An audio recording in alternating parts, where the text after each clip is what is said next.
My name is Kaylee Fretz. I'm the technical editor at Velonews, Velo magazine. Been around for 40 years in one capacity or another.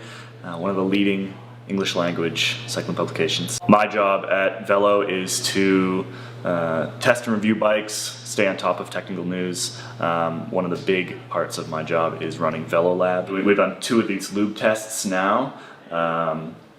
Both of which are using Jason Smith at frictionfacts.com.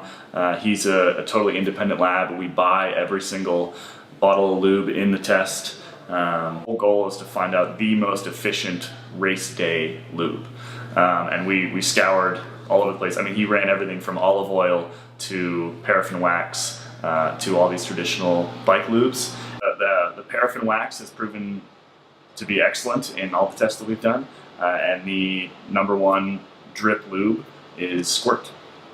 I was surprised how excited people were by this particular test, because we run a lot of big expensive tests on complete bikes, wind tunnel testing, stiffness testing, all that kind of stuff.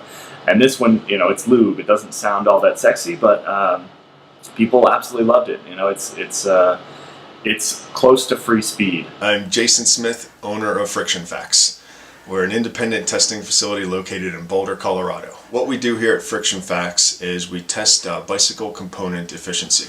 This is our chain tester, and we use this piece of equipment to test the efficiency of chains, cogs, rings, chain lubricant, essentially the efficiency of any part of the drivetrain.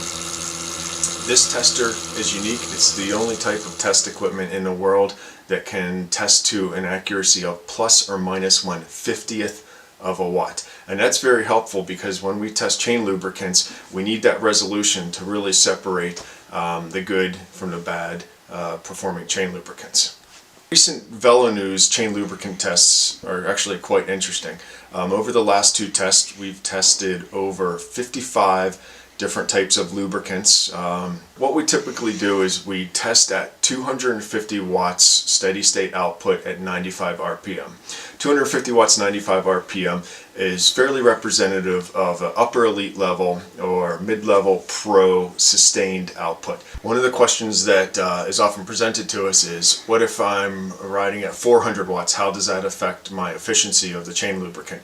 Well, it's relatively linear. For instance, if a rider's putting out 250 watts and the chain lubricant and chain is consuming 10 watts of friction, you double that. If somebody's putting out 500 watts, then their friction is about 20 watts. I'm Hunter Allen of Peaks Coaching Group. I also wrote the book, Training and Racing with a Power Meter. We coach athletes using power meters and principles that I've developed over the years. These are great principles that allow us to measure our performance in wattage. We have coaches all over the world. They coach everywhere from mountain bikers to road cyclists to riders in the Tour de France and in the Olympics. Our athletes are highly varied, from beginners, again, all the way up to the Olympic level. So the top pro athletes might only improve by 20 watts in an entire season, even less sometimes. And the Tour de France is probably won and lost by less than 10 watts. So a single watt is really important.